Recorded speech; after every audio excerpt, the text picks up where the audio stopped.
अस्सलाम वालेकुम। Bright spots academy के चैनल स्पीक विद नॉलेज में आपको खुशामदीद। आज हमारा वेरी फर्स्ट लेक्चर है और जो हम आज सब्जेक्ट शुरू करने जा रहे हैं वो पाकिस्तान अफेयर्स है, सीएसएस का सब्जेक्ट है। और सबसे पहले हम इस सब्जेक्ट का करिकुलम डिस्कस करेंगे, उसमें एनालिसिस डिस्कस करेंगे। आपको एक हमने पहले जो सब्जेक्ट शुरू किया करंट अफेयर्स का, उसका जो एनालिसिस था वो भी मैंने डिटेल में दे चुका हूँ। वो मैंने 2 पार्ट्स में एक लेक्चर दिया था और उसके बाद फिर हमने करंट अफेयर्स को बाकायदा तौर पे शुरू कर दिया था। हमने उसमें जो करंट अफेयर्स का बहुत ही इंपॉर्टेंट एक क्वेश्चन था, जो कि तालिबान की जो गवर्नमेंट बनी है, जो तालिबान ने कंट्रोल किया है अफ़गानिस्तान को, दोबारा आकर वापस आ गए हैं वो, उन्होंने कंट्रोल वापस लिया अमेरिका से। अमेरिका जो है यहाँ से उसका विड्रॉ हो गया। उस टॉपिक के ऊपर हमने पहला लेक्चर जो है वो मैंने डिलीवर किया था। और अब जो हमारा पाकिस्तान अफेयर्स में जो हमारा पहला लेक्चर होगा वो पाकिस्तान अफेयर्स का करिकुलम होगा, उसका सिलेबस होगा, उसके सिलेबस का एनालिसिस होगा कि किस हिसाब से किस किस तरीके से जो है वो पेपर बनाए जाते हैं और पेपर सेटर किस तरह से किस एरिया को टच करता है। इसमें जो सबसे इम्पॉर्टेंट चीज़ है वो ये है, मैं आपको बताता चलूँ कि पाकिस्तान अफेयर्स का जो सिलेबस है उसको हम 3-4 तरह से डिवाइड कर सकते हैं। सबसे पहली बात तो ये है कि हमने प्री और पोस्ट पार्टीशन वाला एक जो सिनेरियो है वो देखना होता है। उसके अलावा यहाँ पे क्वेश्चंस को ज़रा 2-3 तरह से दिया जाता है। एक तो हिस्ट्री से रिलेटेड क्वेश्चंस होते हैं, कुछ ऐसे क्वेश्चंस हैं जो कि आप यूँ समझ लें कि totally current affair based questions होते हैं, या कुछ यूँ समझ लें कि आपके पास यहाँ पर क्वेश्चंस जो होंगे जो पेपर में पूछे जाते हैं वो डोमेस्टिक इश्यूज़ के ऊपर होते हैं। आगे जाके हम लोग ये देखेंगे कि ये किस तरीके से जो है वो क्वेश्चंस को पूछता है, किन किन एरियाज़ को टच करता है। मेनली जो इसमें सबसे इम्पॉर्टेंट बात है वो ये है कि ये पिछले 20 से 21 सालों के पेपर्स हैं, उनको देखते हुए ये एक करिकुलम बनाया गया है, एक एनालिसिस बनाया गया है। किसी भी सब्जेक्ट की तैयारी से पहले उसके सिलेबस को देखना, और मैं कंपलसरी सब्जेक्ट की बात कर रहा हूँ, उसके सिलेबस को देखना और उसके बाद उसका करिकुलम बनाना या उसके सिलेबस का एनालिसिस करना बहुत ज़्यादा ज़रूरी है, स्पेशली पिछले 5 से 6 सालों के पेपर्स का। इवन अभी अगर देखा जाए सीएसएस में, तो क्योंकि जो आपका सिलेबस है वो 2016 में चेंज हुआ था, तो इसलिए आपको 16-17 से लेके आगे तक ऑनवर्ड्स 21-22 तक जितने भी साल हैं, मतलब जब तक पेपर्स हुए हैं, आपको इनके सिलेबस को अच्छे तरीके से जो है वो देखना होगा, तैयार करना होगा। आपको पता चलना चाहिए कि इसमें क्या क्या चीज़ें हैं और किस तरीके से जो है वो चीज़ें जो है वो पूछता है पेपर में। हम स्टार्ट करते हैं। सबसे पहले हम देखेंगे इसमें जो पाकिस्तान बनने से बहुत पहले का जो पीरियड है, उसमें अगर हम उसको देखें कि उसमें से कौन कौन से ऐसे टॉपिक है जिनको पेपर में बहुत ज़्यादा पूछा जाता है। तो ये जो पहला टॉपिक हमारे सामने आया है, evolution of Muslim society in सब कॉन्टिनेंट, ये मोस्ट इंपॉर्टेंट क्वेश्चन कंसिडर किया जाता है। यह हर 2-3-4 सालों के बाद ये सवाल पहले भी आता था जब सिलेबस नहीं चेंज हुआ था सीएसएस का, और अब भी ये मेरे ख्याल से 1-2 मरतबा पेपर में आ चुका है। ये काफ़ी ज़्यादा इंपॉर्टेंट सवाल है, और ये सवाल जब आप तैयार करते हैं तो इसकी बेस पे ही आपका जो अगला पोर्शन है वो बाकी हिस्ट्री वाला वो तैयार होता है। और अगर आप वो तैयार करते हैं तो आपको यहाँ से जो आपने चीज़ें पढ़ी होती हैं वो आगे लाजमी आपके काम आती हैं, कुछ ना कुछ आपको रेफरेंस से चीज़ें देनी पड़ती हैं। एक चीज़ जो सबसे इंपॉर्टेंट है वो मैं आपको बता दूं, यहाँ पे साल लिखा होगा और क्वेश्चन लिखा होगा। मैं उसमें आपको सिर्फ मेन चीज़ें बताऊंगा कि इस क्वेश्चन में क्या क्या चीज़ें हैं, वो किस किस तरीके से क्वेश्चन को पूछता है। देखिए यहाँ पे उसने पूछा हुआ कि क्रिटिकली इवेलुएट करें कंट्रीब्यूशन की जो है वो मिशनरीज़ जो थे उस टाइम पे, ठीक है, उन्होंने मुस्लिम सब कॉन्टिनेंट की या मुस्लिम सोसाइटी की जो है वो ग्रोथ के लिए काम किया है, उसके बारे में उसने पूछा हुआ है। तो आपने क्या करना है, आपने सबसे पहले यहाँ पे एक दो चीज़ों को देख लेना है, ठीक है। एक तो ये वर्ड है ना, ये वाला जो है, ये आपको पता होना चाहिए कि इसका मतलब क्या है। मेरे व्हाट्सएप ग्रुप में अक्सर मैं एक फ़ाइल सेंड करता हूँ जिसके अंदर जो है वो इस तरह के जो वर्ड्स हैं जिनके मीनिंग्स आपको हमेशा सीएसएस पेपर्स में जो है वो क्वेश्चन के एंड पे लिखे हुए मिलते हैं, जिसमें पूछा होता है कि इवेलुएट, डिस्कस, कमेंट, ठीक है, और ब्रीफली डिस्कस, इस तरह की वर्ड्स उसने यूज़ किए होते हैं। तो ये इन वर्ड्स का क्या मेनली मतलब होता है, इनको देखते हुए आपने क्वेश्चन को अटैम्प्ट करना होता है। तो ये भी इंशाल्लाह इस पे भी हम लोग को वीडियो बनाएंगे। फ़िलहाल जो है हम लोग आगे चलते हैं। इसमें जो पूछा गया है वो कंट्रीब्यूशन की बात की गई है। यहाँ पे ये देखें, आपके पास यहाँ पे कंट्रीब्यूशन आ रही है इनकी। ये जो 2 पॉइंट, ये एक जो मेन पॉइंट है ना इस क्वेश्चन का, एक तो आप ये जो है ना वो याद कर लें कि मिशनरीज़ का जो कंट्रीब्यूशन है, एक तो ये एस्पेक्ट है इस क्वेश्चन का जो कि आपने जहन में रखना है जब आपने इसके नोट्स बनाने हैं, जो इस टॉपिक को आपने प्रिपेयर करना है, तो आपने देख लेना है कि ये चीज़ बहुत ज़रूरी होगी। इसमें एक्चुअली जो मुस्लिम सब कॉन्टिनेंट में जो एवोल्यूशन हुई थी मुस्लिम सोसाइटी की जो सब कॉन्टिनेंट में, वो 3 फेजेस में हुई थी। वो 3 फेजेस कौन से हैं वो इंशाल्लाह जब लेक्चर होंगे तो उसमें हम लोग डिस्कस करेंगे। तो मेन जो पॉइंट था जो मैंने आपको बताया इस क्वेश्चन में वो यही था, तो आपने इस चीज़ को याद रखना है। आगे चलते हैं। वो जो है पाकिस्तान बनने से बहुत पहले जो कंट्रीब्यूशन जो है जो उसने पूछा है कि trace the history of Muslim conquest of present day Pakistan areas highlighting there contribution. ठीक है, तो अब ये यहाँ पर जो सवाल है, ये दूसरा सवाल जो है इसको भी आपने देख लेना है। ठीक है, इसको आपने पढ़ लेना अच्छे तरीके से, अंडरस्टैंड करना कि यहाँ पे मेन चीज़ जो है वो उसने क्या पूछी हुई है। तो आप मेन एरिया जो है वो एक एक निकाल लें। ठीक है, जो पिछले 20-21 सालों में इस सवाल से रिलेटेड जो उसने सवाल दिए हुए हैं उसमें से मेन एरियाज़ को निकालें आप। जैसे मैंने बताया कि 3 फेजेस हैं इसके, फिर उसके बाद उसमें इनकी कंट्रीब्यूशंस हैं। ठीक है, और बाकी सारा कुछ, फिर इसमें इसकी एवोल्यूशन ऑफ मुस्लिम सोसाइटी की जो उसकी कुछ जो है वो प्रॉपर्टीज़ आ जाएंगी, मतलब जो करैक्टरिस्टिक्स जो हैं उसको आप डिस्कस करेंगे। वो मतलब एक स्टेप बाय स्टेप चीज़ें हैं, तो हम आगे जाकर जो है मज़ीद उसको लेक्चर में ही डिस्कस करेंगे। तो ये जो एरियाज़ है आपने इनको याद रखना है। ठीक है जी, आगे चलते हैं। इसमें देखते हैं हमारे पास मुस्लिम सोसाइटी इन सब कॉन्टिनेंट में, ये इसका जहाँ पे जो आपको वो दिया हुआ था मैप वगैरह। अब इसमें और जो सवाल आए हैं दो देखें, पहले 7 में आया, फिर उसके बाद जो आपके पास 13 में सवाल आया, फिर 14 में आया, और उसके बाद उसने जो है फिर 21 में सवाल दिया है। लोग ये समझते हैं कि पाकिस्तान अफेयर्स में अब वो पुराने सवाल नहीं देता, पास्ट हिस्ट्री के क्वेश्चंस वो नहीं दे रहा, लेकिन पाकिस्तान अफेयर्स में उसने अभी भी बहुत सा सिलेबस ऐसा रखा हुआ है जो कि किससे रिलेटेड है, वो आपके हिस्टोरिकल बैकग्राउंड्स जो हैं, हिस्टोरिक जो पोर्शन है उससे रिलेटेड है। आपको इसको तैयार करना होता है। लोगों के नंबर क्यों नहीं आ रहे आजकल पाकिस्तान अफेयर्स में, लोग क्यों फेल हो रहे हैं? इसी वजह से फेल हो रहे हैं कि लोग इस सब्जेक्ट को टोटली करंट अफेयर बेस समझ के चले जाते हैं, तैयार करके कुछ छोड़ जाते हैं। जब वो भी नहीं आता होता तो उठा के इसको हाथ लगाते हैं, जब इसको सही तरह अटैम्प्ट नहीं करते जो इसकी डिमांड होती है। ऑब्वियसली इंडो पाक हिस्ट्री में लोगों के क्यों नंबर कम आते हैं? हालांकि वो उन लोगों को बड़े अच्छे नंबर देता है जो अच्छा क्रिटिसिज्म करते हैं, अच्छा एनालिसिस करते हैं, अच्छी ओपिनियन इन्होंने दी होती हैं, कोटेशन यूज़ किए होते हैं और रेफरेंसेस दिए होते हैं जिन्होंने, उन्होंने वो नंबर निकाल जाते हैं लोग। लेकिन कुछ लोगों के नंबर नहीं आते इंडो पाक हिस्ट्री में। इसी तरीके से पाकिस्तान अफेयर्स में भी नंबर इसी वजह से नहीं आ रहे। इवन पीएमएस में, पाकिस्तान स्टडीज़ में भी लोगों के नंबर इसी वजह से नहीं आते। क्यों? क्योंकि लोग ना तो ऑब्जेक्टिव टाइप पोर्शन उनका अच्छे से तैयार होता है, पीएमएस में 20 नंबर का जो आता है, ठीक है, जो फिल इन द ब्लैंक्स आती हैं। फिर दूसरी तरफ उनको यहाँ पे आके भी प्रॉब्लम बनती है कि वो जो 4 क्वेश्चन उन्होंने करने होते हैं उसके अंदर भी उनको प्रॉब्लम आ रही होती है कि वो उन्होंने इन क्वेश्चंस के अंदर एक अच्छा बैकग्राउंड सेट नहीं किया होता। मैंने एक दफ़ा बताया था करंट अफेयर्स में ही आई गेस, कि जब आपने कोई क्वेश्चन पाकिस्तान अफेयर्स का, पाकिस्तान स्टडीज़ का, इन चीज़ों का करना होता है, हिस्टोरिकल बैकग्राउंड आपने पीछे से पढ़ा होना चाहिए, आपको टॉपिक का पता होना चाहिए। सपोज़ मैंने एग्जांपल दी थी कि अगर आप पार्टीशन ऑफ बंगाल लिखने लगे हैं टॉपिक, या मुस्लिम लीग लिखने लगे हैं कि उसकी फॉर्मेशन हुई थी, आपने पिछले 40-50 सालों का जो बैकग्राउंड है, जो स्नैरियो था, जो कंडीशन थी, वो 2-3-4 लाइनों में इस तरीके से ड्राइव करनी है, इस तरीके से लिखनी होती है, उसको देनी होती है इंट्रोडक्शन के अंदर, कि उसको समझ आया, पता लगे कि यार इसको वाकई टॉपिक का पता है। ऑन द अदर हैंड मैं ये भी कहता हूँ कि करंट अफेयर्स के अंदर कभी भी बैकग्राउंड नहीं आता होता, कभी भी आपने हिस्ट्री बैकग्राउंड नहीं देना होता, लेकिन आपने पाकिस्तान अफेयर्स के अंदर इस तरह के वर्ड, इस तरह की चीज़ें घुमा फिरा के इंडायरेक्टली यूज़ करनी होती हैं कि उसको पता चले कि वाकई आपने बैकग्राउंड सेट किया है, आपको चीज़ों का पता है। सो यहाँ पे हम देखते हैं कि इसमें क्या पूछा हुआ है, highlight the factor which played significant role.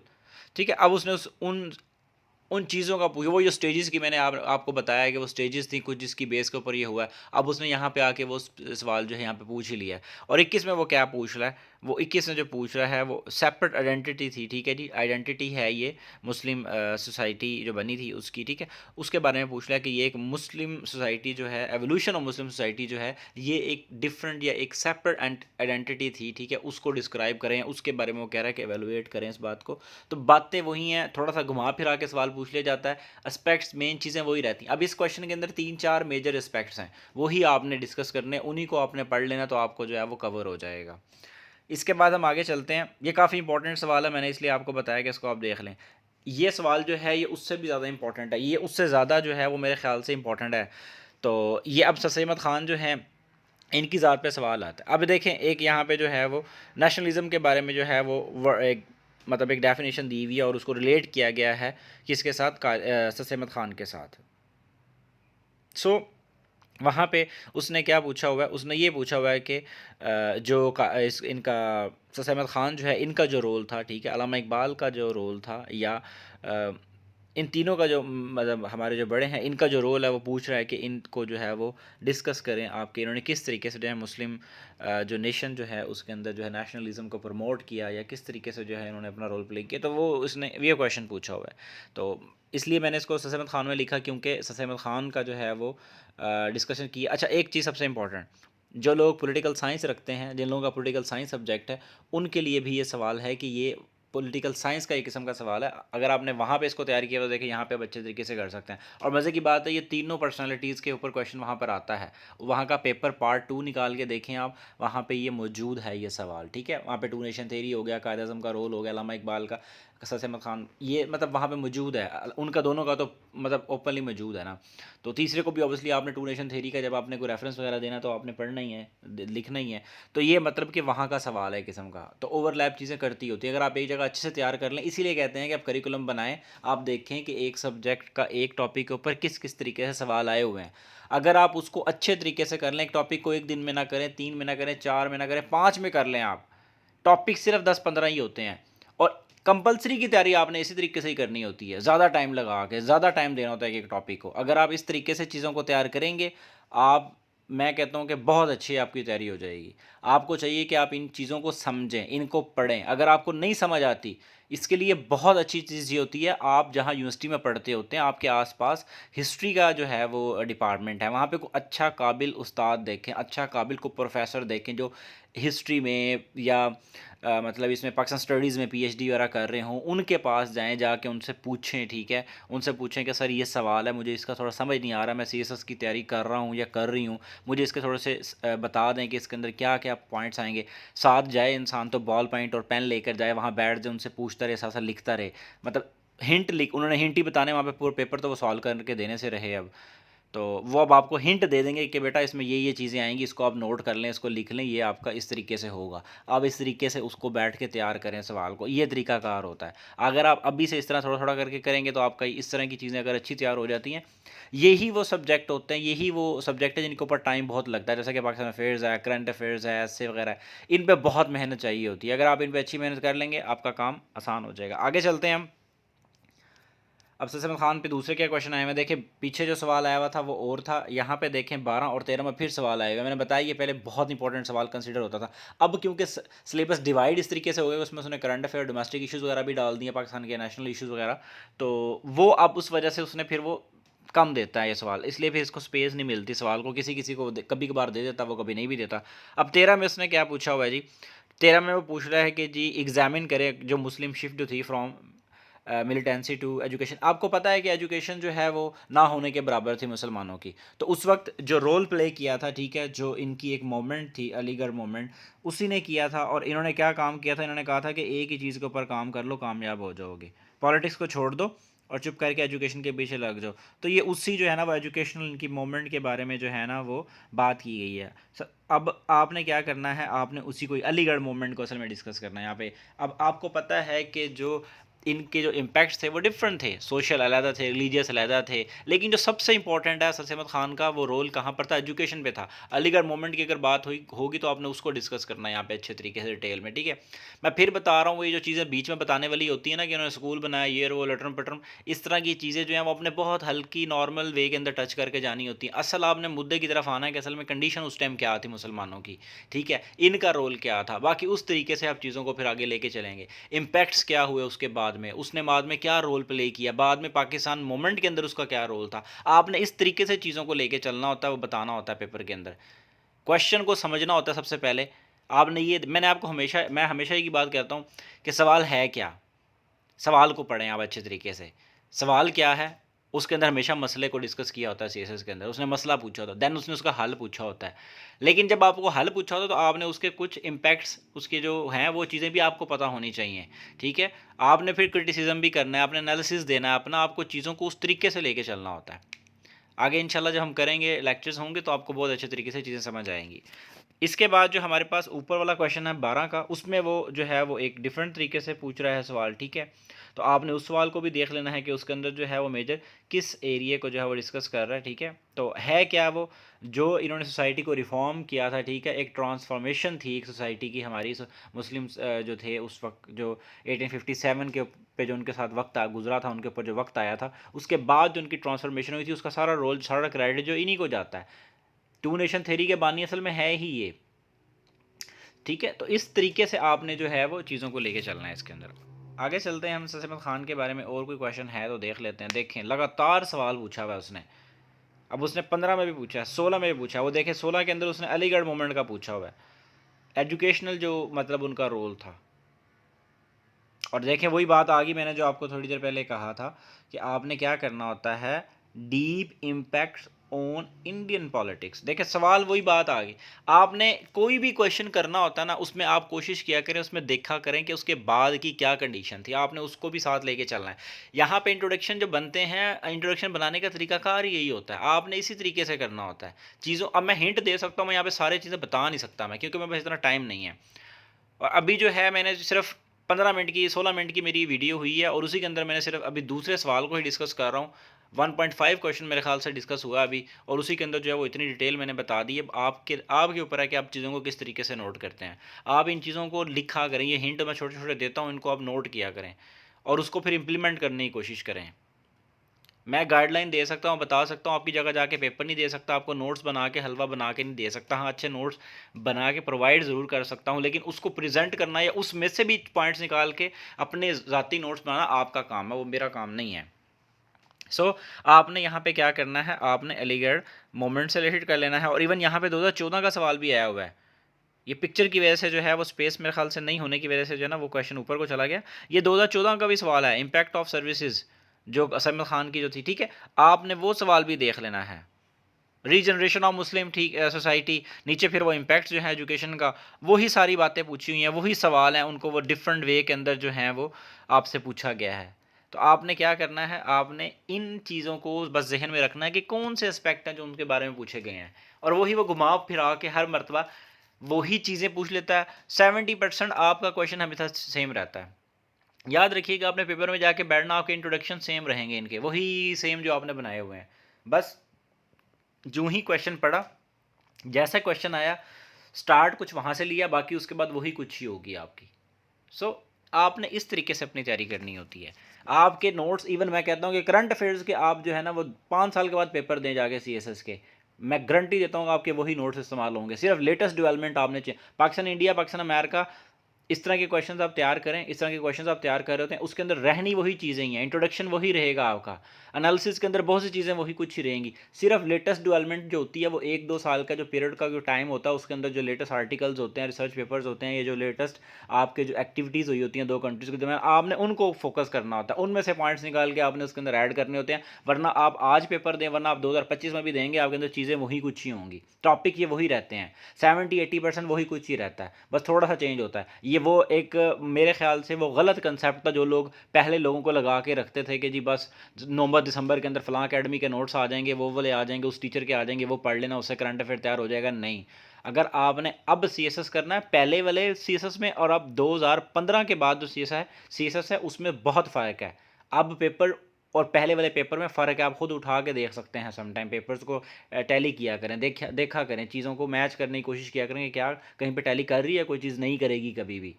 Question से आपको हिंट चीज़ें वगैरह मिल जाएंगी, लेकिन रिजल्ट के से आपको पता चलेगा कि अब वो चीज़ें डिमांड क्या कर रहा होता है। इन चीज़ों को समझने की ज़रूरत है बहुत ज़्यादा। अब ओपिनियन बेस्ड पेपर होते हैं, अब एनालिसिस आपको अच्छा चाहिए होता है, स्ट्रॉन्ग एनालिसिस होगा तो आपके नंबर आएंगे। शाह वलीउल्लाह, ये भी बहुत इंपॉर्टेंट क्वेश्चन था एक टाइम पे। अब ये देखिए 10, 11, 14, 16, ये तकरीबन एक जैसा सवाल पूछा गया है, ठीक है। ये सवाल है, आप इसको देख लेंगे, इनकी लाइफ के ऊपर, इनकी जो सर्विसेज हैं उसके बारे में जो है, ठीक है। और इन्होंने जो है वो किस तरीके से जो है वो अपना रोल प्ले किया था मुस्लिम्स की जो है वो रिलीजियस जो ट्रांसफॉर्मेशन जो हुई थी, या क्या कहते हैं, जनरेशन जो हुई थी, वो इनके पीरियड से हुई थी, इन्होंने रोल प्ले किया था बहुत ज़्यादा, ठीक है। तो आपने इस चीज़ को देखना है, इनका जो पॉलिटिकल, इनका जो रोल था, या इनका रिलीजियस जो इनका रोल था मुसलमानों के लिए, वो क्या था, किस तरीके से था। इन्होंने जो है वो कुरान पाक का तर्जुमा भी किया था। आपने चीज़ों को इस तरीके से लेके चलना है। आगे चलते हैं हम। शेख अहमद सर हिंदी, ये सवाल पहले नहीं आया था, उसने 2020 के पेपर में पूछा है। तो ये देखें, ये डिफरेंट पर्सनालिटीज़ हैं, 2 4 5 उनके ऊपर सवाल आ रहे हैं। तो अब यहाँ पे जो है इनकी जो मोमेंट जो थी, ठीक है, तो उसके बारे में पूछा गया है, आपने इसको भी देख लेना है। अब इससे रिलेटेड कोई और अगर एस्पेक्ट बन सकता है तो आपने देख लेना है। आप जो ज़री बात जब CSS के पेपर देखेंगे, आप PMS के पेपर भी देखेंगे, अगर वहाँ पे आपको कोई मिलता है तो उस हिसाब से आपने उसको तैयार कर लेना है। आगे चलते हैं जी हम। टू नेशन थ्योरी मैंने ऑलरेडी बताया, ये भी बड़ा इंपॉर्टेंट सवाल है, ये पाकिस्तान अफेयर्स में भी है, इंडो पाक हिस्ट्री में भी है, पॉलिटिकल साइंस में, ये तीनों सब्जेक्ट एक दूसरे से लिंक करते हैं काफ़ी ज़्यादा। सो इसमें जो है वो आपसे पूछा गया है जो टू नेशन थ्योरी के बारे में, ठीक है, उसका जो है वो हमारा जो कंसेप्ट है वो सबको पता है, इसमें कोई दो राय नहीं है। तो उससे रिलेटेड जो 2 3 एस्पेक्ट इस सवाल के बनते हैं वो आपने देख लेने हैं। अल्लामा इकबाल का जो कंसेप्ट था वो देख लेना है, उन्होंने किस तरह सेपरेट जो है वो एक नेशन का जो कंसेप्ट दिया था, आपने उसको डिस्कस करना है, क्यों ज़रूरत पेश आई, ये चीज़ें, और ज़रूरत पेश आ गई तो उसके बाद क्या हुआ।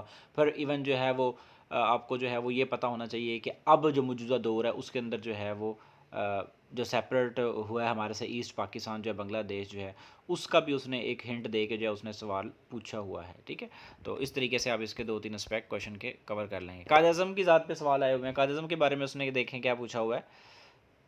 कायद आज़म ने जो रोल प्ले किया है मुस्लिम्स के जो कॉन्स्टिट्यूशनल राइट्स के लिए, ठीक है, उनके लिए सब कॉन्टिनेंट में, उससे रिलेटेड उन्होंने सवाल पूछा हुआ है। ये बड़ा डिफरेंट सा सवाल उसने पूछा, मतलब बीच के एक पीरियड से उठा के उसने सवाल पूछ लिया। बड़ा टफ क्वेश्चन था एक किस्म से अगर इसको देखा जाए तो लेकिन अगर आपने लखनऊ मोमेंट पढ़ा हुआ है, दिल्ली प्रपोजल वगैरह पढ़ा हुआ है और बाकी चीज़ें जो आपने पढ़ी हुई हैं, तो फिर 14 पॉइंट्स अगर आपने पढ़े आपके लिए इतना मुश्किल नहीं है। लेकिन वैसे ज़रा हट के सवाल आया था। तो आगे जो है उसके बाद 2010 में जो सवाल आया हुआ है वो भी देख लें आप, ठीक है। तो वो भी आप इसको जो है वो देख लेंगे किस पर्सपेक्टिव से आप इसको भी तैयार कर लेंगे। आगे चलते हैं हम लखनऊ पैक्ट की तरफ। अभी मैंने बात की लखनऊ पैक्ट, ठीक है, यहाँ पे जो है इनको एम्बेसडर माना गया था हिंदू मुस्लिम यूनिटी का, और क्या रोल था, इन्होंने मुसलमानों को प्रेजेंट किया था, किस तरीके से किया था, वो सारा आप देखेंगे। हालांकि उस वक्त में मेंबर नेशनल कांग्रेस के भी थे, इंटरनेशनल कांग्रेस के। तो आप जो है वो इसको देख लेंगे कि यहाँ पे मुस्लिम्स का कौन सा जो है वो प्रपोजल जो है उसको एक्सेप्ट किया गया था, मुसलमानों की कौन सी बात मानी गई थी, और इवन इसके इम्पैक्ट बाद में क्या हुए थे। बात वही आ जाती है, मैंने आपको हिंट दिया हुआ है कि आपने जब क्वेश्चन करना है तो आपने अब जो है वो मुस्लिम लीग बनने के बाद का जो पीरियड है उससे लेके लखनऊ पैक्ट तक, अगर ये 10 साल हैं, इस पीरियड को देखना है कि इसमें क्या क्या हुआ है। ऐसी कौन सी चीज़ें हुई कि मुसलमानों को ये अपने राइट्स की बात समझ आ गई और मुसलमानों को राइट लेना याद आ गए थे। तो आपने इस हिसाब से इन चीज़ों को लेके चलना, अपना इंट्रोडक्शन बनाना, या आपने आगे चीज़ों को करना होगा। यहाँ पे हिंट मैं दे चुका हूँ, अभी मैंने जो बात बोली है उसको ज़रा नोट कर लें। आगे चलते हैं। पार्टीशन ऑफ बंगाल, इसके बारे में मैं बहुत ही पहले बता चुका हूँ कि आपने जब हिंट मैंने दिया था कि अगर आपने इंट्रोडक्शन बैकग्राउंड सेट करना है तो आप किस तरीके से करेंगे, ठीक है। पार्टीशन ऑफ बंगाल या मुस्लिम लीग का कहा था। सो इसमें जो है वो हिंदुओं का जो रिएक्शन था वो क्या था, ठीक है, और बाद में फिर ये इसके एनलमेंट भी हो गई थी। तो आपने देखना है इसकी क्या मेजर रीजंस क्या थी, क्यों पेश आई, और उस वक्त कंडीशन क्या थी मुसलमानों की, हिंदुओं की क्या थी, फिर किसका कैसा रिएक्शन आया, फिर इसके ऊपर आपने आगे इसके बाद के क्या हालात है वो आपने डिस्कस करना होगा इसमें। आगे चलते हैं।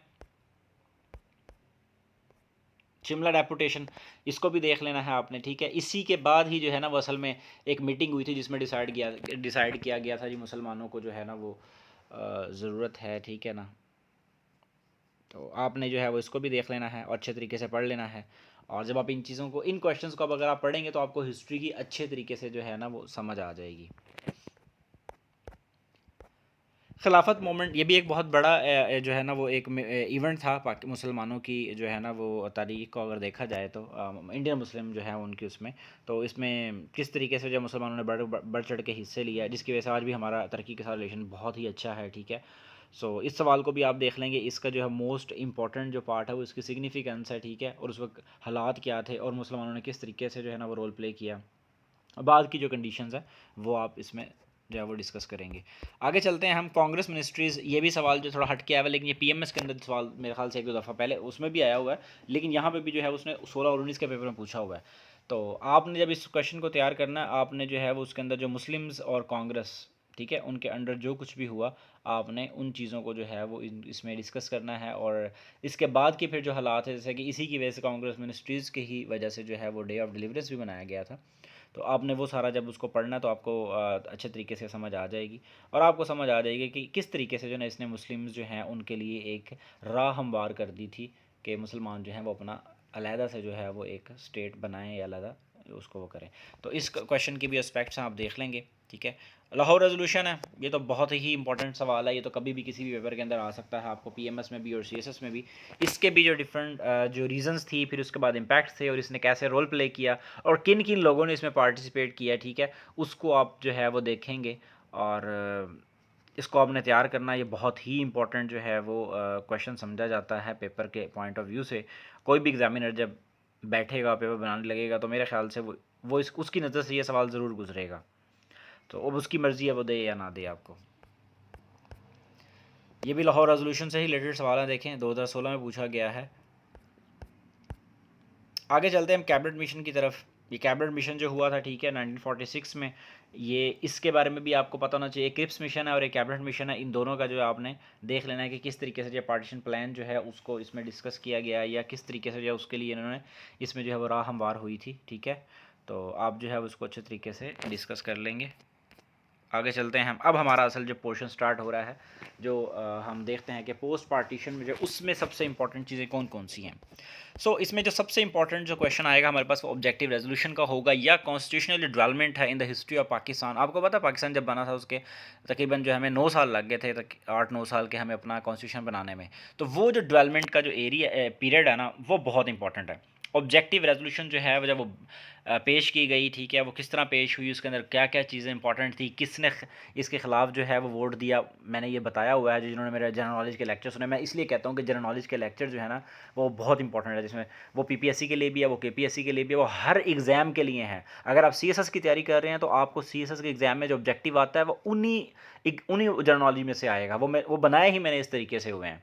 तो आप वो जनरल नॉलेज के लेक्चर मस्त लें अगर आप सीएसएस की तैयारी कर रहे हैं। अगर आप ये समझते हैं ना कि आप जनरल नॉलेज की तैयारी नहीं करेंगे, आपने तो वन पेपर देना ही नहीं है, आपने कौन सा को पीएमएस देना है, तो ये आपकी भूल है। अगर आप बाकी सूबों से हैं और आप स्क्रीन आउट टेस्ट नहीं देंगे तो आप रिटर्न के पेपर में जाके नहीं बैठ सकते। और अगर आप पंजाब से हैं तो आपने पीएमएस कल को देना ही देना है, तो आपको पीएमएस का 100 नंबर का वो पेपर देना है, तो वहाँ पे ये काम आएगा। इवन जो पीएमएस पंजाब का जो पाकिस्तान स्टडीज़ का पेपर है वहाँ पे भी 20 नंबर का ऑब्जेक्टिव आता है। फिर आपने सीएसएस के पेपर देने हैं, वहाँ पे भी मैंने बताया कि आना। तो आपको जीके के लेक्चर एक दो डेली बेसिस पे सुन लेना चाहिए, उसमें कोई इतना मसला नहीं है, वो थोड़ा छोटा सा लेक्चर होता है आधा घंटे का, लेकिन ये है कि आपको बहुत सी चीज़ें क्लियर हो जाती हैं।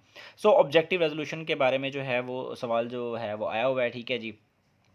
और इसको आपने डिस्कस करना है, आपने देखना है कि किस तरीके से जो है इसने बहुत ज़्यादा रोल प्ले किया था मुसलमानों के लिए, यानी कि हम जब पाकिस्तान बन गया था हमारा, तो उसके बाद जो उसने कॉन्स्टिट्यूशनल डेवलपमेंट के अंदर इसने क्या रोल प्ले किया था, और किस किस्म की जो है वो गवर्नमेंट की जो है वो सजेशन दी गई थी इसके अंदर।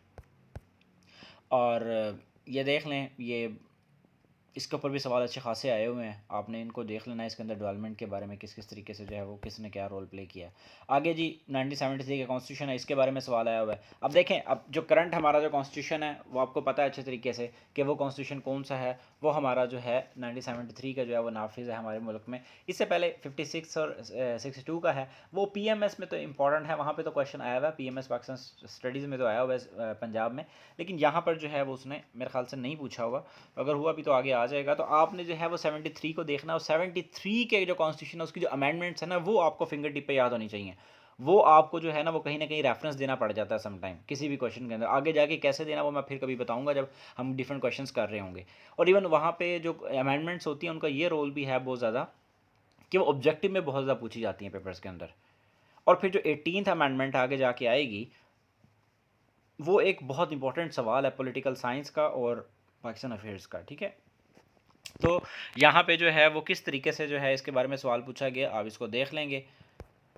और 18 अमेंडमेंट की मैंने अभी बात की, देख लें इसके ऊपर जो है वो 11 में भी और 19 में सवाल, क्योंकि 2010 में हुई थी 18 अमेंडमेंट, जरदारी गवर्नमेंट थी उस टाइम, पीपीपी की, पीपल्स पार्टी की। तो उस वक्त जो है ये अनाउंस हुई थी, या इसको जो इंट्रोड्यूस करवाया गया था, और जो पावर्स थी वो सेंटर से जो है वो शिफ्ट कर दी गई थी प्रोविंसेस की तरफ। जैसे कि अब हेल्थ है, एजुकेशन है, ये सारे जो मतलब जो है वो इनकी अपनी उसके ऊपर है, इनको इसके जो है वो एनएफसी वार्ड हम देखेंगे पढ़ेंगे पाकिस्तान स्टडीज़ में। तो वो जो है उसकी वजह से जो है ना फिर अब जो है वो पावर डिवाइड होगी या जो है वो इनको शेयर दिया जाता है, उसकी बेस के ऊपर ये अपना हर चीज़ का बंदोबस्त खुद करते हैं सूबे। तो ज़्यादा पावरफुल हैं इस वक्त, ठीक है। और सदर का जो ओहदा है वो इतना पावरफुल नहीं है, और जो प्राइम मिनिस्टर है उसका ओहदा, इसमें सारी चीज़ें ये डिस्कस की गई हैं। जब इसको आप पढ़ेंगे तो आपको पता चलेगा। और इसमें जो है वो सेंटर और प्रोविंसेस के जो रिलेशन है उसके ऊपर जो है वो क्वेश्चन आया हुआ है कि किस किस तरीके से जो है ना वो इसके अंदर एक चेंज आई, और किस तरीके से जो है वो, क्या आपको ये भी आ सकता है कि क्या जो है वो जो प्रोविंसेस है क्या वो सेटिस्फाई हैं। अगर सेटिस्फाई नहीं है तो आपसे ये भी पूछ सकता है कि क्या इसके होने से या एजुकेशन का सेक्टर जो है वो सही है, सही चल रहा है। मेरे ख्याल से तो सही नहीं चल रहा, हालांकि होना तो चाहिए था कि 18 अमेंडमेंट के बाद जो है वो सारा कुछ ठीक हो जाता है, लेकिन जो अभी तक पाकिस्तान में जो हालात चल रहे हैं वो बहुत ही जो है ना वो ख़राब हैं।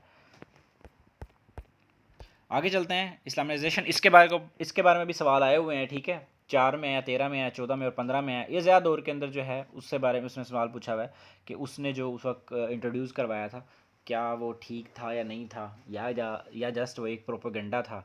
तो ये बहुत इंपॉर्टेंट सवाल है, ये भी सवाल अक्सर रिपीट होता रहता है पेपर्स के अंदर, देख लें। ये लगातार 3-4 सालों के अंदर जो है ना उस टाइम ये पूछा गया। और अब आगे देखते हैं हम, मिलिट्री इंटरवेंशन जो है पाकिस्तान में, उसके बारे में सवाल। ये सवाल पॉलिटिकल साइंस का है, ठीक है, लेकिन यहाँ पे पाकिस्तान स्टडीज़ में भी आता है। जो जिनका पॉलिटिकल साइंस है उनको पता चल गया होगा कि वहाँ पे ये वाकई सिलेबस में मौजूद है। वहाँ पे आपको पूछ सकता है कि क्या पाकिस्तान में मिलिट्री डिक्टेटरशिप जो है वो पाकिस्तान को सूट करती है या डेमोक्रेसी सूट करती है। तो जब वहाँ पे ये पढ़ेंगे सारी चीज़ें, यहाँ पे भी ऑब्वियसली लिंक्ड होगा, उन लिंक करेंगे आप उसको। तो ये चीज़ें आपने उस तरीके से जो है वो तैयार करनी है। अच्छा जी, अब आ जाते हैं करंट अफेयर बेस्ड टॉपिक। जो करंट अफेयर से रिलेटेड या मिलते जुलते टॉपिक्स हैं उनकी हम बात करने लगे हैं। अब इसमें पाकिस्तान चाइना के रिलेशन आपको पता है बड़े अच्छे तरीके से, सी पैक हो, one belt one road initiative हो चाइना का, और ये जो पाकिस्तान चाइना रिलेशन हो, ये हमने करंट अफेयर्स के अंदर पढ़ लिया हुआ है, हम देख चुके हैं। अब वहाँ पे जो सवाल आया है, मैं देखिए उससे जैसा मिलता जुलता सवाल यहाँ पे भी आया हुआ है। ये किस तरीके से रियल गेम चेंजर हो सकता है। वन बेल्ट वन रोड जो है वो सी पैक जो है असल में इसका फ्लैगशिप जो है ना वो प्रोजेक्ट है, ठीक है, उसका पॉइंट है ये। और अब जो सी पैक का जो सेकंड फेज स्टार्ट हो चुका है, क्या अब ये पाकिस्तान के लिए वाकई ही गेम चेंजर होगा? क्या जो कोरोना के बाद जो हालात थे उस चीज़ को कवर कर पाएगा कि नहीं? और इवन इसके अंदर जो एनर्जी प्रोजेक्ट्स हैं उससे रिलेटेड सवाल बहुत ज़्यादा पूछे जा रहे हैं। अब आपको कल को ये सवाल भी आ सकता है कि एक तरफ क्लाइमेट चेंज है, एक तरफ जो है वो एनर्जी क्राइसिस है। अब उसका सी पैक के साथ बड़ा लिंक बनता है। अब ये आपके ऊपर मैं छोड़ रहा हूँ, आपको हिंट दे दिया मैंने कि ये मिक्स करके ये सवाल भी वो कभी लगा सकता है आपको, तो आपने ये भी नोट कर लेना है। आगे जो है ये मैप दिया गया है आपको, ठीक है, सी पैक के रूट्स गिवन है। अब पाकिस्तान इंडिया के रिलेशन, ये बहुत इंपॉर्टेंट सवाल है, ये 2-3 एस्पेक्ट से आता है। मैंने बताया था करंट अफेयर्स के अंदर पीस प्रोसेस से रिलेटेड पूछ सकता है वो आपको कि हम पीस की कोशिश करते हैं, हम इंडिया कोई ना कोई और इल्ज़ाम लगा देता है। अब अफगानिस्तान में इनको कोई मौका नहीं मिला, अफगानिस्तान में इनकी हार है, किस्म की इन्वेस्टमेंट ज़ाया हो गई है। इन्होंने पकड़ के पाकिस्तान को आइसोलेट करने के लिए क्या किया है, इन्होंने जो क्रिकेट टीमें यहाँ पे आ रही थी वहाँ पे इंटरनेशनल पॉलिटिक्स खेलते हुए इन्होंने उन कंट्रीज़ के ऊपर प्रेशर डाल के, ब्लैकमेल करके और जो फेक कॉल्स करके, ईमेल्स करके उनको डरा धमका के जो है वो वैसे डरपोक हैं थोड़े से गोरे, तो उनको जो है वो इन्होंने क्या किया वो कर दिया। हालांकि हमारी टीम जो है ना कोरोना के टाइम के ऊपर गई है, इवन वहाँ पे धमाके हुए थे न्यूजीलैंड के अंदर, तब वहाँ पे बांग्लादेश की टीम भी मौजूद थी। तो मतलब हमारा जो कंट्री है, ठीक है, हम लोग फिर भी सपोर्ट करते हैं। जैसे कि श्रीलंका में चले गए जब वहाँ पे क्रिकेट नहीं होती थी, तो बहुत से कंट्रीज़ को हमने इस तरीके से सपोर्ट किया, लेकिन हमारी बारी किसी ने सपोर्ट नहीं किया। सो बात करने का मकसद ये है कि इंडिया कुछ ना कुछ ऐसी हरकतें करता रहता है जिससे पाकिस्तान को जो है ना वो कहीं पर साइड लाइन लगाया जाए। तो इनके साथ जो हमारा क्वेश्चन है वो इसी तरीके से आता है कि तो कश्मीर का वाला एस्पेक्ट है, ठीक है, ये जिस तरह पूछा गया है ठीक है, और फिर उसके बाद जो है वो पीस की बात है, या फिर जो है वो एक टेररिज्म वाला एस्पेक्ट है वो है, हाइब्रिड वॉर कब आ गया, ठीक है। और चौथा सबसे इंपॉर्टेंट जो है हमारा इनके साथ अगर क्वेश्चन बनता है तो वाटर से रिलेटेड है। वो आपने इंडस वाटर ट्रीटी पढ़ी होगी, वो आगे जाके क्वेश्चन आएगा भी। वो बहुत इंपॉर्टेंट सवाल है पाकिस्तान अफेयर्स का, पाकिस्तान अफेयर्स के अंदर काफ़ी आता है। आगे देखते हैं हम, पाकिस्तान का यूएस का रिलेशनशिप जो है अब बहुत इंपॉर्टेंट हो गया है। जब से अमेरिका अफगानिस्तान से गया, तालिबान की गवर्नमेंट आई है, अब सवाल इस साल भी लग सकता है। ये काफ़ी इंपॉर्टेंट सवाल है, करंट अफेयर में भी लग सकता है, पाकिस्तान अफेयर्स में भी लग सकता है, आईआर में भी लग सकता है। बहुत इंपॉर्टेंट सवाल है वो, इवन यूएस हिस्ट्री में भी पूछ सकता है वो आपको किसी भी तरीके से। सो आपने जब इस सवाल को तैयार करना है तो आपने अफगानिस्तान के ही पर्सपेक्टिव से तैयार करना है इसको, क्योंकि हमारा मसला इनके साथ पिछले साल 15-20 सालों का वही है। ये जो बाकी चीज़ें हमारी इनके साथ अब डिस्कस नहीं होती, तो आपने इस जो है ना वो एस्पेक्ट से इस क्वेश्चन को तैयार करना है। आगे चलते हैं हम ये अफ़गानिस्तान क्राइसिस के ऊपर क्वेश्चन था जो आया था 2021 में। अब जो है आपको पता है तालिबान की गवर्नमेंट आने के बाद पाकिस्तान के लिए क्या चैलेंजेस हैं, इंप्लीकेशन है, रीजन के लिए क्या है, चाइना की फॉरेन पॉलिसी क्या है, ये सारे चीज़ें हम करंट अफेयर के अंदर डिस्कस करेंगे। करंट अफेयर वाला जो मेरा प्लेलिस्ट है मेरे चैनल पे, आप वो देखेंगे, वहाँ पे इससे रिलेटेड आपको लेक्चर्स मिल जाएंगे।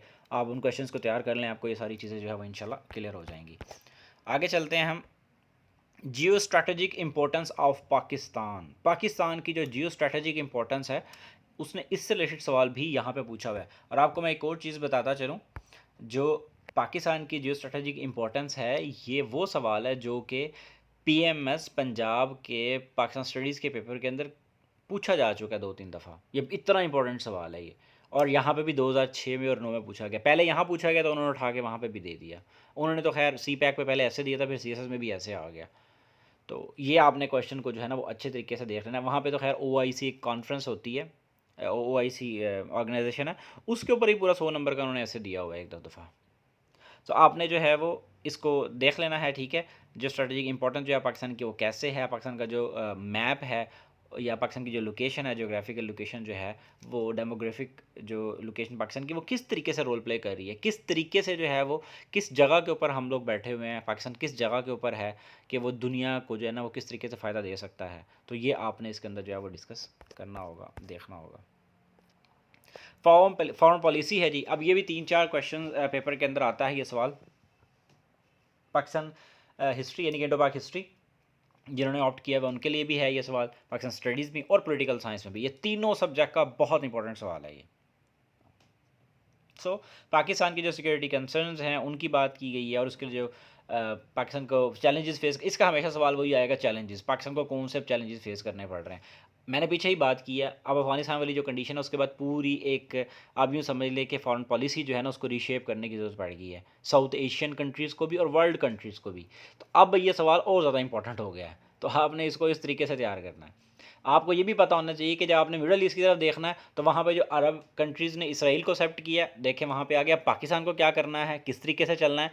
तो मतलब ये सवाल जिस तरह कहीं पे किसी रीजन में चेंजेस आएंगी किसी कंट्री के साथ, या कहीं पे कोई ऐसा बड़ा वाक़या आज जैसा कि 9/11 हुआ तो पूरी कंट्रीज़ की फॉरेन पॉलिसी चेंज हुई। 2010 के बाद फिर जो है वो फिर कंट्रीज़ ने दोबारा से 10 सालों के बाद अपनी फॉरेन पॉलिसी को फिर उन हालात के मुताबिक ढालने की कोशिश की, ठीक है।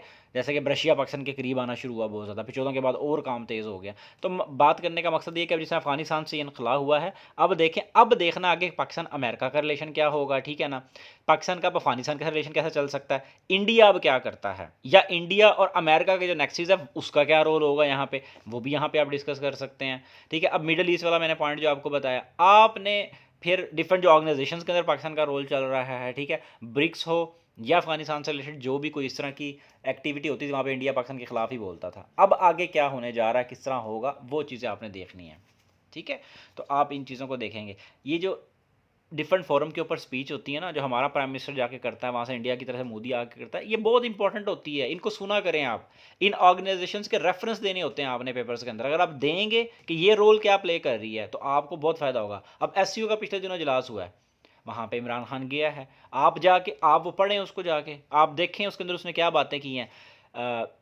ये जो UN की जनरल असम्बली के अंदर स्पीच हुई है उसके अंदर आप देखेंगे क्या कुछ है। मैंने ग्रुप के अंदर शेयर भी किया था, पिछले जो 10 इजलास हुए हैं उसके अंदर हमारे मेन एजेंडाज क्या थे पिछले लगातार 10 सालों में, यानी कि जो पिछले 10-12 सालों में जो हमारे प्राइम मिनिस्टर वगैरह जाके वहाँ पे स्पीच करते रहे हैं, उन्होंने क्या क्या बोला है वहाँ पे, उसकी मेन पॉइंट 3-4 निकाल लें। इस्लामोफोबिया पे पिछले साल बात की थी, कश्मीर के ऊपर बात की थी, ठीक है, और टेररिज्म के ऊपर बात की इंडिया से यानी कश्मीर पे, और अब जो है अब फिर दोबारा वही मेन एजेंडा यही उठाया है। तो मतलब बात अफ़गानिस्तान वाला जो प्रोसेस है ये सारा तालिबान वाला, कि उसको एक्सेप्ट किया जाए तालिबान को, ठीक है जी, उनको उनको सपोर्ट किया जाए, तो यही चीज़ें डिस्कस की। आप वो चीज़ें पढ़ा करें, उनसे बड़ा फ़ायदा होता है, आपको पता चलता है कि डायरेक्शन कहाँ पे जा रही है, किन चीज़ों के सवाल किस तरह आ सकते हैं कल को। आगे चलते हैं हम।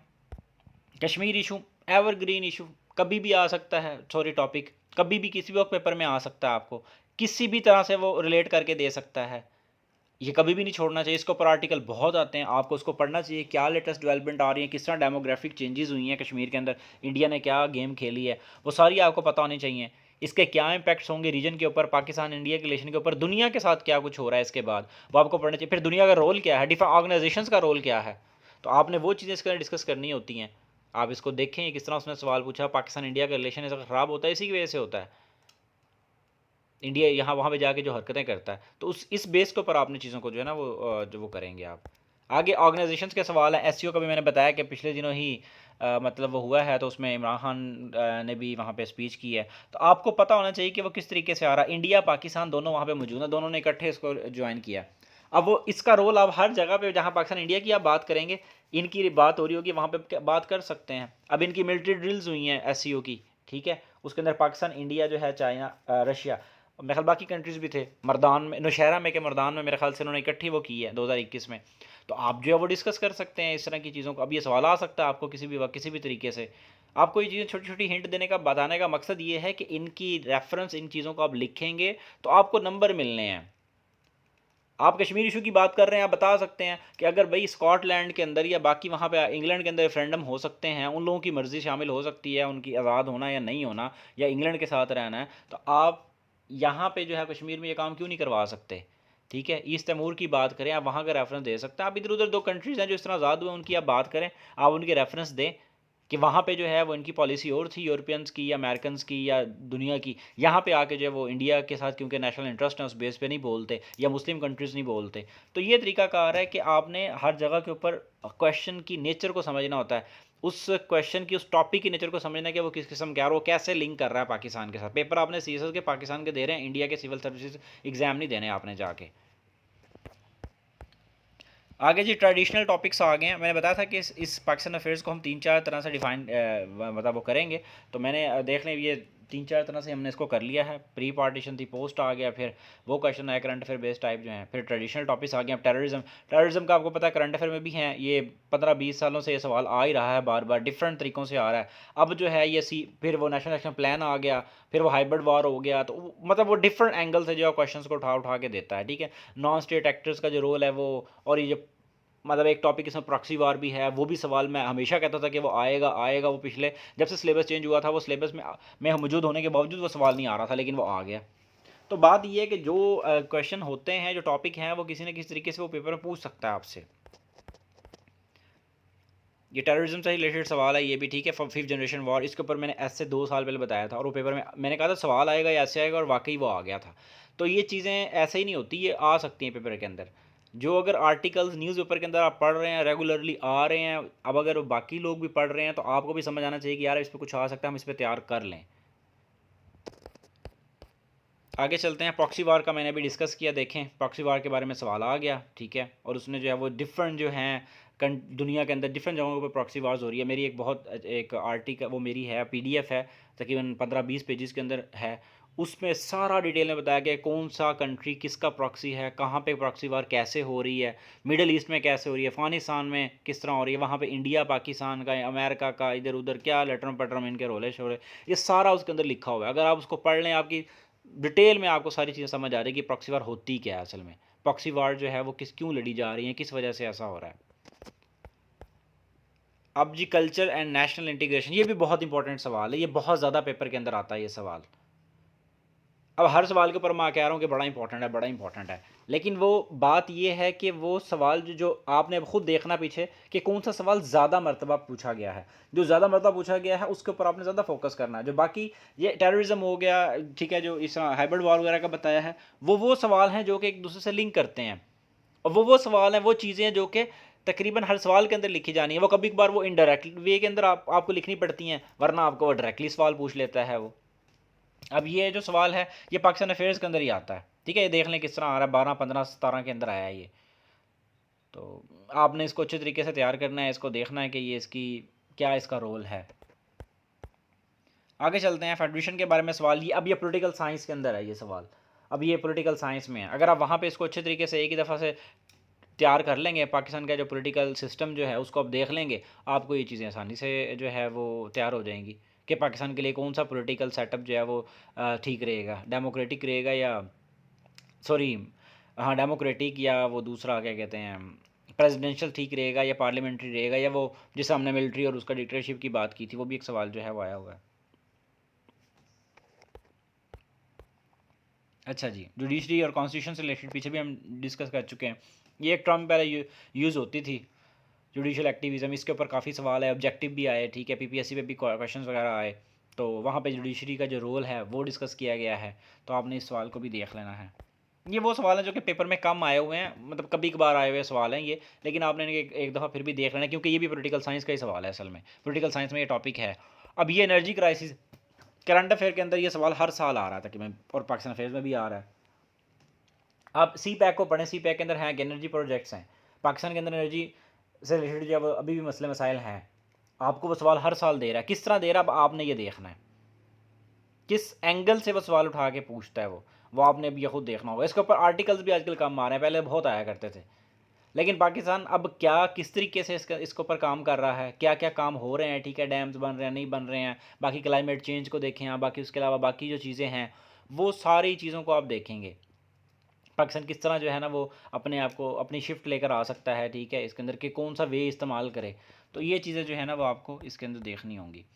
एजुकेशन एवरग्रीन टॉपिक, ये बहुत इंपॉर्टेंट टॉपिक है, इसके ऊपर ऐसे बहुत आया करता था पहले, अब नहीं आ रहा कुछ सालों से, लेकिन आ रहा है, लेकिन घुमा के पूछता है वो। अब नेशनल करिकुलम की बात हो चुकी है, अब ये सवाल आ सकता है, नेशनल करिकुलम की बात हो रही है बहुत ज़्यादा, अब इस पे आर्टिकल्स आपको मैक्सिमम पढ़ने चाहिए, आपको अपना एक ओपिनियन बिल्ड करना चाहिए कि हाँ जी ये ठीक है, नहीं है, ये होना चाहिए, नहीं होना चाहिए, क्या सिर्फ नेशनल करिकुलम ही हमारा प्रॉब्लम है पाकिस्तान का, या और भी कुछ प्रॉब्लम्स हैं, हमें इस चीज़ के ऊपर जो है ना अपने आप को लेके जाना होगा। अगर आप कहते हैं कि नहीं वन नेशनल करिकुलम जो है ना वो ज़रूरी है पाकिस्तान के लिए, हर जगह पे सारी जगह पे एक ही किताब होनी चाहिए, एक ही जैसा सिलेबस होना चाहिए, क्या ये ठीक है? इसके ऊपर आपका ओपिनियन आर्गूमेंट्स होने चाहिए। अगर नहीं है तो फिर आपको कहना होगा नहीं जी हमारे बाकी मसले ही बहुत हैं, पहले बच्चों को तो इनरोल कर लें स्कूलों के अंदर, कॉलेज के अंदर, स्कूलों में सॉरी, पहले लिटरेसी रेट तो बढ़ा लें आप, फिर ये करिकुलम की तरफ आना, पहले आप ये मसला तो कर लें, वो तो कर लें, ये हो जाए वो हो जाए, फिर उसके बाद ये चीज़ आएगी, तो आपके पास आर्गूमेंट्स होने चाहिए, फिर आपसे वो इस तरीके से जो है वो इस एंगल से सवाल पूछ सकता है। इलेक्शन डेमोक्रेसी, आपको पता है इलेक्शंस हुए और अब जो है वो फिर इलेक्शन आएंगे 23 के अंदर, और अब एक बात शुरू हो गई है, पीटीआई गवर्नमेंट जो है वो यही बात ही कर रही है बार बार, वो कहती है कि जी हम जो है ना वो चाहते हैं कि जी इलेक्ट्रॉनिक सिस्टम आना चाहिए, इलेक्ट्रिक वोटिंग होनी चाहिए, और बाकी पार्टीज़ मान रही है नहीं मान रही हैं, इलेक्शन कमीशन इतराज़ात लगा रहा है, उसके ऊपर इंशाल्लाह बड़ी जल्दी एक लेक्चर दूंगा। वो बहुत इंपॉर्टेंट सवाल है, और ये ऐसे के पर्सपेक्टिव से भी बहुत इंपॉर्टेंट सवाल है। वो डायरेक्ट तो नहीं पूछेगा, लेकिन इनडायरेक्ट वे के अंदर चीज़ों को पूछेगा, वो डेमोक्रेसी से रिलेट करेगा या वो इलेक्ट्रोल प्रोसेस से रिलेट करेगा, वो देगा ज़रूर, क्योंकि आर्टिकल बहुत आ रहे हैं उसके ऊपर, बहुत ज़्यादा जो है ना उसके ऊपर डिस्कशन हुई है, लेकिन अब बंद हो गई है, पिछला महीना पूरा इसी के ऊपर ही गुजरा तकरीबन। उसके बाद आई हमारे पास ओवर पॉपुलेशन। अब ये हमारा ही मसला नहीं है, ये पूरी दुनिया का ही मसला है ओवर पॉपुलेशन वाला। अब ये सवाल जो है इतना ज़्यादा तो नहीं आया पेपर के अंदर कभी, लेकिन आने वाले टाइम के ऊपर ये भी कभी कभार लग सकता है, इसके ऊपर ऐसे भी लग सकता है, क्योंकि पुरानी गवर्नमेंट जो आई जो थी उस टाइम के ऊपर, ठीक है, उसने सेंसिस वगैरह करवाई, ठीक है, अब ये कह रहे हैं कि नहीं सेंसिस दोबारा होनी चाहिए, बड़े टाइम के बाद हुई थी, अब जो है पाकिस्तान में सेंसिस होनी चाहिए, वो उसकी डिबेट शुरू हो गई थी, तो अब क्या इस पे सवाल आ सकता है कि नहीं आ सकता, अब आपने ये खुद देख लेना है, खुद ही डिसाइड कर लेना है। और क्या पाकिस्तान के लिए, जिस तरह पाकिस्तान के अंदर आबादी बढ़ रही है, ऊपर से अनएम्प्लॉयमेंट बढ़ रही है, और बाकी सारी चीज़ें पाकिस्तान के जो सोर्सेज वगैरह उनको देखते हुए क्या ये ठीक है आबादी का बढ़ना या नहीं, तो ये चीज़ें आपने खुद डिसाइड करनी होंगी। लोकल गवर्नमेंट सिस्टम, ये पाकिस्तान अफेयर्स के साथ साथ ये बहुत इंपॉर्टेंट सवाल है आपका पॉलिटिकल साइंस के अंदर, आपने इस सवाल को उधर भी देख लेना है, वहाँ पे भी ये बहुत ही इंपॉर्टेंट सवाल कंसिडर किया जाता है, तो आपने जब इसको तैयार करना है आपने पॉलिटिकल साइंस के पर्सपेक्टिव से भी इसको देख लेना है, वहाँ पे भी इसके सिलेबस में देखना है अगर आपका पॉलिटिकल साइंस है तो। लोकल बॉडी के जो इलेक्शंस हैं वो कहा जा रहा है कि होंगे, नहीं हो रहे, फिर डिले हो जाते हैं, तो ये क्या सेटअप था, किस तरीके से इंट्रोड्यूस हुआ, इसकी क्या क्या इसका जो है ना वो रोल होता है, आपने वो देखना है, क्या ये सही तरह से डिलीवर कर भी पाया या नहीं कर पाया। मकसद तो इसका यही होता है कि निचले लेवल के ऊपर जो है वो मतलब सही तरह से डिलीवरी हो सके। आगे जी गवर्नेंस, इसके ऊपर ऐसे आया करता था, अब ये टॉपिक जो है 2-3 जगहों के ऊपर ये भी इंपॉर्टेंट है, पाकिस्तान अफेयर्स में भी है ये, गवर्नेंस एंड पब्लिक पॉलिसी एक सब्जेक्ट है, फिर उसके बाद ये आपका पब्लिक एडमिनिस्ट्रेशन का एक टॉपिक है, वहाँ पे भी है ये, वो बड़ा टफ सब्जेक्ट है, उसमें नंबर कम आते हैं लोगों के, वो थोड़ा सा टफ कंसिडर किया जाता है काफ़ी इंटरेस्टिंग सा वो, लेकिन टफ है ज़रा, उसका पेपर अटैम्प्ट करना कोई इतना आसान नहीं है। और दूसरी बात ये है कि उसके 3-4 सालों के बाद, 2-3 सालों के बाद 1 साल नंबर आ जाते हैं, बाकी कोई नहीं नंबर शंबर आते उसके, तो इसलिए लोग कम ही रखते हैं पब्लिक ऐड को, तो वहाँ पे भी ये इंपॉर्टेंट टॉपिक है वहाँ का भी। इस पे ऐसे भी आता रहा इसके क्राइसिस के ऊपर, ठीक है। और इसमें जो है वो डिफरेंट वे के अंदर वो सवाल पूछ सकता है आपको, इसका प्रिपेयर इसको तैयार होना चाहिए। अब अकाउंटेबिलिटी करप्शन की बात होती है तो वहाँ पे गवर्नेंस की बात लाजमी होती है। वाटर इशू, ये तो इतना इंपॉर्टेंट सवाल है कि इसके ऊपर तो मैं कहता हूँ कि अब आने वाले सालों में डिबेट होनी ही इसी के ऊपर। ऐसा कि सी पैक हो गया, पहले टेररिज्म था, एनर्जी क्राइसिस के ऊपर इस तरह हो रही है, अब इसके ऊपर भी डिबेट जो है ना वो बहुत ज़्यादा हो चुकी है और होगी भी और होती रहेगी।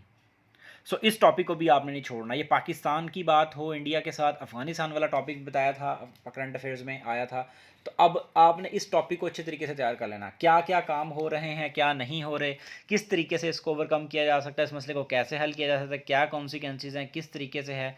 आपने इसको ओवरऑल हर तरीके से इस टॉपिक को तैयार करना है। ये वो टॉपिक है कि आपको जहाँ पे इस पर डाटा मिले आप पकड़ें और उसको तैयार करें बस। क्या स्टेप गवर्नमेंट को लेने चाहिए ये आपने देखना होगा।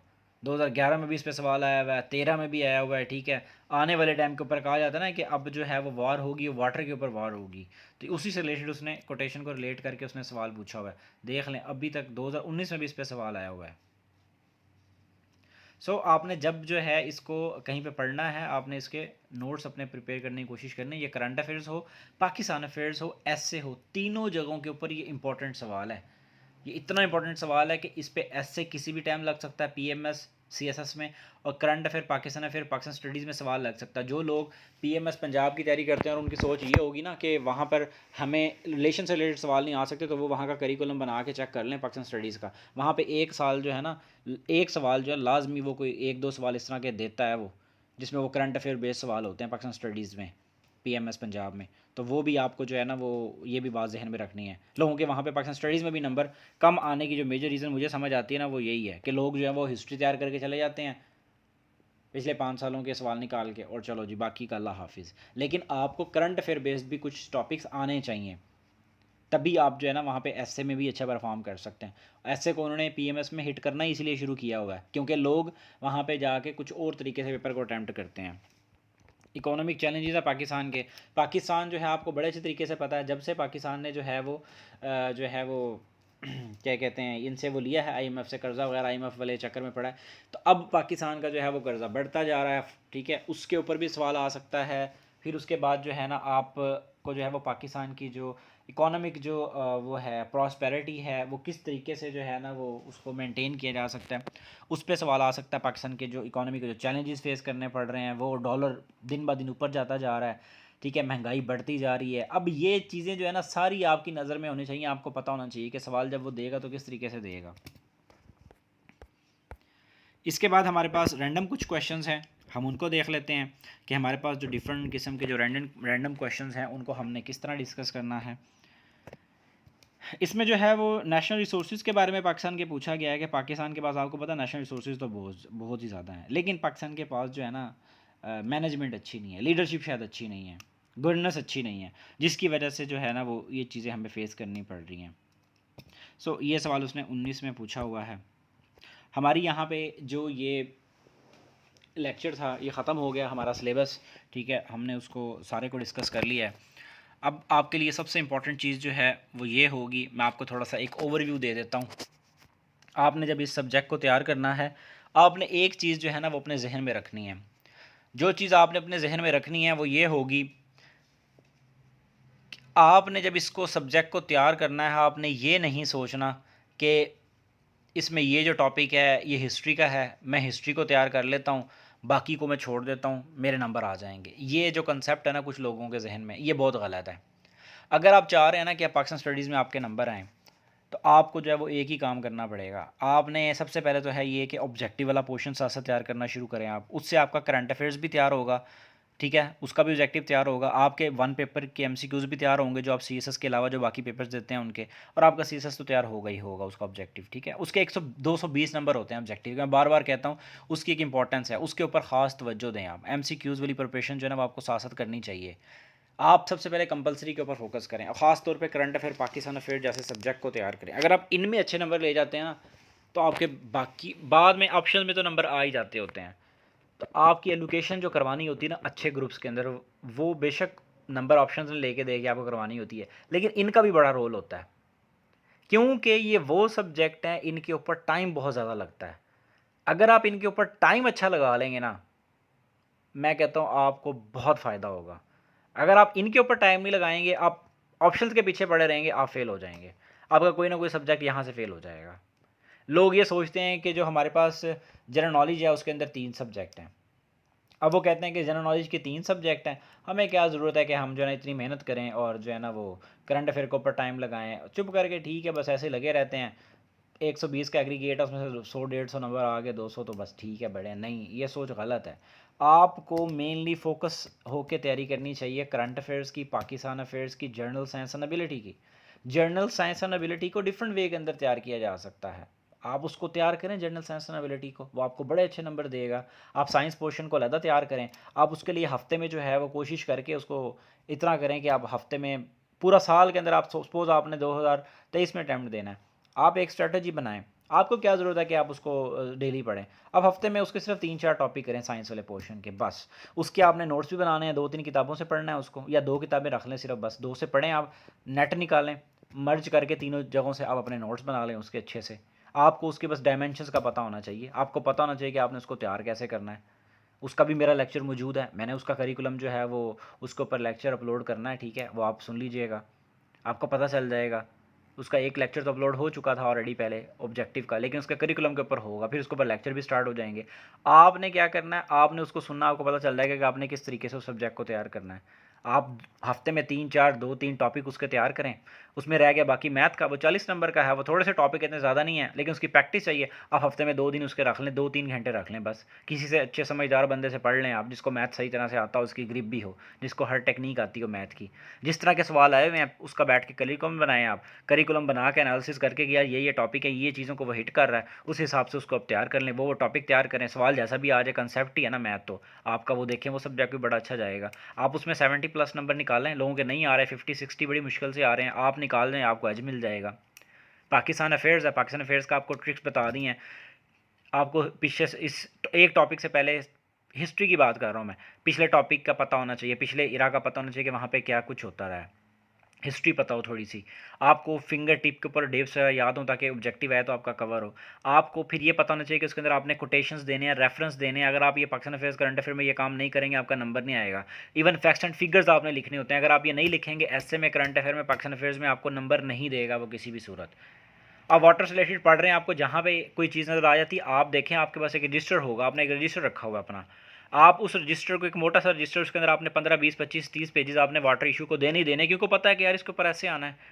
वो नीट ना करें, वो रफ कर ऐसे ही रख लें एक रजिस्टर, उसके अंदर जहाँ पे जब कोई जगह मिली बॉक्स सा बनाया, वहाँ पे फैक्ट्स एंड फिगर्स रख लिए, दे दिए, एक टॉपिक है निकाला वहाँ से लिख लिए। या एक 2 पेजेस ऐसे अलग रख लो जिसके अंदर एक शीट एक आपके पास होनी चाहिए, जो प्लास्टिक वाली शीट होती है, वो जो फाइल टाइप होती है, उसमें आपका एक फ़ोल्डर हो जिसके अंदर फैक्ट्स एंड फिगर्स लिखे हुए हों, हर टॉपिक के अलग-अलग। आप उसके अंदर लिखें कि वाटर के बारे में ये चीज़ है, ये चीज़ है, पाकिस्तान में इतना वाटर की कमी है, इतना ये हो रहा है, इतना वो हो रहा है, इतने डैम्स बन रहे हैं, उसके ऊपर इतनी लागत आ रही है, उसके ऊपर जो है ना ये अब शुरू हुआ है, ये तब शुरू हुआ है, ये इसकी जो कैपेसिटी इतनी होगी, ठीक है, इसकी कंस्ट्रक्शन वगैरह सारा कुछ आप उसकी बारे में, उसकी बातों में लिखें आप, ठीक है। बाकी फैक्ट्स एंड फिगर्स लिखें। सबसे इंपॉर्टेंट चीज़ एस्से के अंदर, पाकिस्तान अफेयर्स में, करंट अफेयर्स में जो आपके काम आएगी, खासतौर पर एस्से के अंदर, कोई भी चीज़ आप बात कर रहे होते हैं ना, आपने कंपेयर एंड कंट्रास्ट लाजमी करना होता है, याद रखिएगा।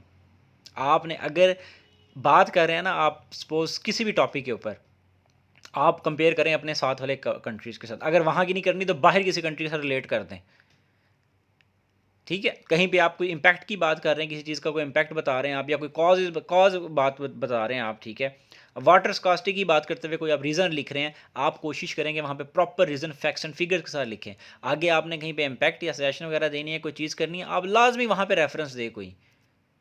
अगर कहीं पे आप कहते हैं कि ये चीज़ ऐसी है, यहाँ पे यूँ कर लो, आप फ़ौरन किसी और कंट्री का रेफरेंस ढूंढ के निकाल लें, लिखें अपने पास कि यार वहाँ पे ऐसे हुआ था, इस तरह करके उन्होंने ओवरकम किया इस चीज़ को।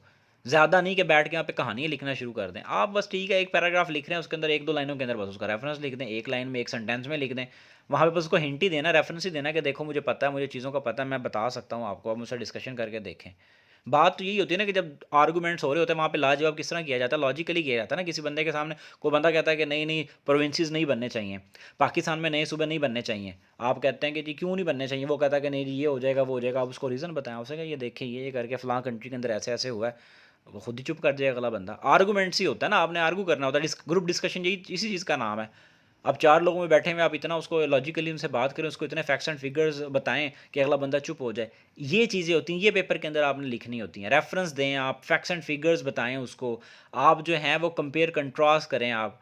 जब आप इस तरह की चीज़ें करेंगे, एग्जामिनर आपको नंबर देगा, वो क्यों नहीं देगा आपको नंबर।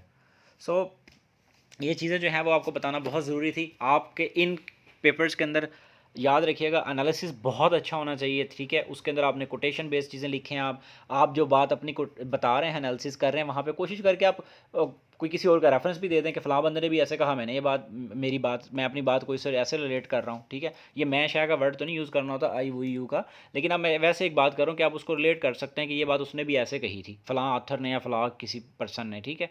तो ये तरीकाकार होता है, अपने रेफरेंस लाजमी देने होते हैं, आप लाजमी इन चीज़ों को नोट किया करें, फैक्ट्स एंड फिगर्स भी दें, तब जाके फ़ायदा होगा। एक होप डेवलप करनी होती है, ये नहीं होता कि पाकिस्तान बस बुरा है तो पाकिस्तान बुरा ही है, ऐसा नहीं है। पाकिस्तान में टेररिज्म था तो वो एक थोड़े से लिमिटेड टाइम के लिए था, प्रॉस्पेरिटी आ गई है, स्पोर्ट्स वापस आ गए हैं पाकिस्तान में, टूरिज़्म इंडस्ट्री प्रमोट हो चुकी है। सो कोई भी चीज़ होती है वो परमानेंट नहीं होती, टेम्परेरी होती है। आपने एक होप भी बिल्ड करनी होती है अपने कंक्लूजन के अंदर, आपने जब उसको लिखना होता है आप एक होप बिल्ड करके देते हैं उसको कि ठीक है, अगर ऐसा है तो ऐसा है। लेकिन बात यहाँ पर आ जाती है फिर वही कि पाकिस्तान को चाहिए कि पाकिस्तान शॉर्ट टर्म के बजाय एक लॉन्ग टर्म या ऐसी स्ट्रेटजीज बनाए कि इन चीज़ों को ख़त्म करे, और ये ख़त्म हो सकता है क्योंकि कोई मसला को परमानेंट नहीं होता। तो मतलब एक तरीके से उस वे के अंदर चीज़ों को लेकर आएँ कि पढ़ने वाले को या लिखने, जब आप लिख रहे हैं आपको खुद भी पता चले गया मैं सेटिस्फाई हूँ, मैं पेपर दे के आऊँ, बड़ा अच्छा दे के आऊँ। तो ये तरीकाकार आप चीज़ों को जो है वो अच्छे तरीके से करने की कोशिश करें, और हमारे चैनल को सब्सक्राइब करें, और आपके जो फ्रेंड्स हैं, जानने वाले हैं, उनको लाजमी जो है ये मतलब इसको शेयर किया करें ताकि लोग जो हैं वो सुन सकें, और चैनल जो है वो उससे मैक्सिमम लोगों को फ़ायदा हो सके। ठीक है जी, अपना ख्याल रखिएगा, अल्लाह हाफिज़।